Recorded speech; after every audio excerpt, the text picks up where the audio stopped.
26 ஏப்ரல்ல வர்ற தேர்தலில் திராவிட முன்னேற்ற கழகம் வேரோடும் வேரடி மண்ணோடும் அழிக்கப்பட வேண்டும்னு ஒரு ஹிந்துவும் முடிவெடுக்கணும். நீ நெத்தியில வைக்கிற பொட்டு உண்மையா அதுல நம்பிக்கை இருக்குன்னா, நீ மனைவி கழுத்துல கட்டியிருக்கிற தாலியின் மீது நீ நம்பிக்கை வச்சிருக்கேன்னா திமுகவுக்கு ஓட்டு போடாத அப்படின்னு தான் நான் கேட்க முடியும். வேற என்ன பண்ண முடியும்? நாமெல்லாம் நிராயுத பாணிகள் இந்துக்கள்.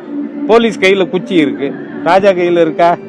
அதனால சொல்றேன். அதனால நாம் நிராயுத பாணிகள், ஆண்டவனை வேண்டலாம். மக்களிடம் ஒண்ணு சொல்றேன்னா, இந்த தொடர்ந்து திருச்செந்தூர்ல இந்த மூச்சு முட்டி ஒருத்தர் இறந்து போனார், ராமேஸ்வரத்தில் இறந்து போனார், பழனியில இறந்து போனார்.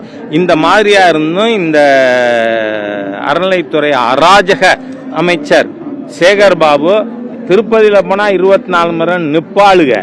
அவர் பேசினது நான் ஒன்னும் புதுசா சொல்ல, இது ராஜாவோட கண்டுபிடிப்பெல்லாம் இல்லை. ஆனா இங்க 6 மணி நேரம் நிக்க மாட்டியான்னு. திருப்பதியில போனா என்னென்ன ஏற்பாடுகள் இருக்கு, வசதிகள் இருக்கு பக்தர்களுக்கு நமக்கு தெரியும்.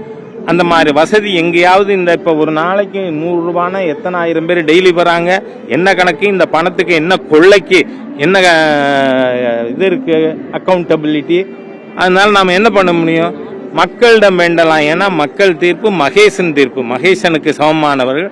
அதனால இந்த ஹிந்து விரோத திமுக கும்பலை முழுமையாக தோற்கடியுங்கள் என்று நான் கேட்டுக்கிறேன். மேலிடம்ங்கிறது எதுங்க? நான் என்ன சொல்றேன், அந்த மேலிடம்ங்கிறது என்ன? அரசாங்கம் தானே. இது இவங்க ஏன் பண்ண முடியுது? அறநிலையத்துறைங்கிற ஒரு டிபார்ட்மெண்ட் இருக்கிறதுனால கோவில்கள் 40,000த்திற்கும் மேற்பட்ட கோவில்களை ஆக்கிரமித்து கொண்டு இந்த அறம் கட்ட ஒரு துறை அல்லேலியா பாபுடைய ஒரு நிர்வாகத்தின் கீழ் இந்துக்கள் மத சுதந்திரம் இல்லாமல் சொல்லனா துயரத்துக்கு. நாளைக்கு ஏகாம்பரேஸ்வருக்கு திருவீதி உலா வல்லேன்னா மக்கள் எவ்வளவு மனம் கஷ்டப்படுவார்கள். அந்த மாதிரியா இந்துக்களை வதைக்கின்ற ஹிந்து விரோத தீய அரசு ஆண்டவன் தான் இந்த அரசை வீட்டுக்கு அனுப்பணும்.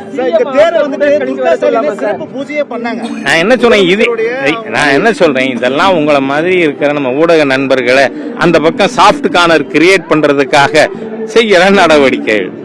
நான் என்ன அந்த மாதிரி நம்பிக்கை இருக்கேன். நான் என்ன சொல்றேன், முதலமைச்சரோட பையன் தானே சனாதன இந்து தர்மம், டெங்கு, மலேரியா, கொசு மாதிரியா அழிக்கப்படணும்னு சொன்ன தீய சக்தி உதயநிதி தானே. அதுவும் தீய சீஃப் மினிஸ்டர் வீட்டுல தானே குடியிருக்கு. நீங்க உயர் நீதிமன்றம் கண்டிச்சிருக்கு உதயநிதி ஸ்டாலினோட இந்த ஹிந்து விரோத போக்க. சனாதன இந்து தர்மத்தை டெங்கு, மலேரியா, கொசு மாதிரியா நான் அழிப்பேன், கொல்லுவேன் இந்துக்களுக்கு எதிராக. அது அமித் மாளவியா பிஜேபியினுடைய ஊடக தொடர்பாளர், அவருக்கு எதிராக போட்ட வழக்குல நீதிமன்றம் தீர்ப்பே சொல்லி இருக்கு. அதனால இது ஒரு தீய அரசு. இந்த தீய அரசு அழியணும், ஒழியணும். தங்கத்தேரோட்டம் நடைபெறாததுக்கு தங்கத்தேரை மதிப்பீடு போடல அப்படின்னு சொல்லி ஒரு காரணம் சொல்றாங்க. நான் என்ன சொல்றேன், அதெல்லாம் நீங்க அந்த இது சேரியாட் அக்செப்ட் பண்றதுக்கு முன்னாடி மதிப்பீடு போட்டிருக்கணுமா இல்லையா? உங்க டிபார்ட்மெண்டல் ஃபால்ட்டுக்கு ஆன்மீக மக்களை நீங்க மனசை துன்பப்படுத்துவீங்களா? அதனால இதெல்லாம் டெலிபரேட்டுங்கிறேன். நான் கேட்கிறேன், இந்த அல்லேலியா பாபுவுக்கு இது பண்றதுக்கு நான் எவ்வளவு, அதாவது ஒரு கமிஷனர் பல ஜாயிண்ட் கமிஷனர்ஸ், அப்புறம் டெபுட்டி கமிஷனர்ஸ், அப்புறம் அசிஸ்டன்ட் கமிஷனர், அப்புறம் இஓ கிரேடு 1, 2, 3, இவங்கெல்லாம் இந்த டிபார்ட்மெண்ட் இவ்வளவு இன்ஃப்ராஸ்ட்ரக்சர் எதுக்கு? என்ன பண்ணிட்டு இருக்காங்க? ஹிந்து விரோத தீய சக்திகளா கூடிக்கொண்டு இந்த மாதிரி பணம் கொள்ளையடிக்கிறார்கள் கோவில்களை. நான் கோவில்ல அர்ச்சனை சீட்டு வாங்கறதுக்கே எதிரானவன். இப்ப ஞாயிற்றுக்கிழமை மாஸ் நடக்குது, சர்ச்சில் பணம் வாங்குறாங்களா? மாஸ்குல தினந்தோறும் 5 தடவை தொழுகை நடக்குது, பணம் வாங்குறாங்களா? ஹிந்து சமய அறநிலைத்துறைன்னு பேரை வச்சுக்கிட்டு ஹிந்து கோவில்களை ஏன் சுரண்டணும்? இந்துக்கள்கிட்ட நீங்க ஒரு கோவிலையும் போனீங்கன்னா அபிஷேகத்துக்கு 2,500 ரூபா. என்ன கொள்ள?